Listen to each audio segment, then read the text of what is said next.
In today's video, I'm going to teach you how to run OneDrive Personal on PC.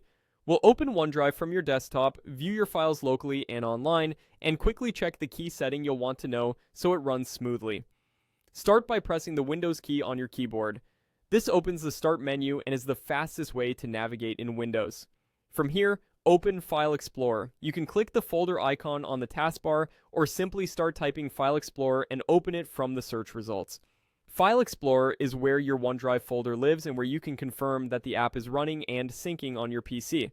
In the left sidebar of File Explorer, look for OneDrive. It usually has a cloud icon next to it. If you don't see it, try expanding the navigation pane or scrolling down. Depending on your setup, it may be nested under your user folders. Once you find it, right-click OneDrive. This brings up a context menu that gives you quick access to OneDrive actions without leaving File Explorer. From here, you can open the folder, view it online, or jump into Settings. Now click OneDrive to open it in File Explorer. This shows your OneDrive personal files on your PC.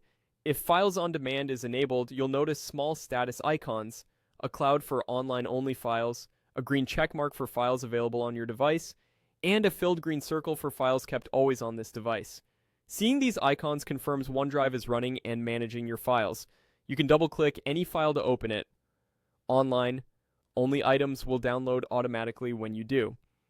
When you want to manage or check something from the web, choose View Online. This opens your OneDrive in your default browser, showing the same folders in the cloud. The web view is handy for sharing links, recovering items from the recycle bin, or accessing your files if you're away from your PC. If the browser asks you to confirm your Microsoft account, that's expected. Just proceed to the familiar OneDrive interface. Back on the desktop, open OneDrive settings from the same menu to review your preferences.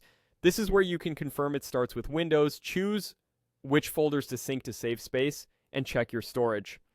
If you work on a laptop, enabling files on demand and selecting only the folders you need can keep local storage lean while everything remains accessible. And that's it. You've opened OneDrive from File Explorer, viewed your files online, and accessed settings so OneDrive Personal runs the way you want on your PC.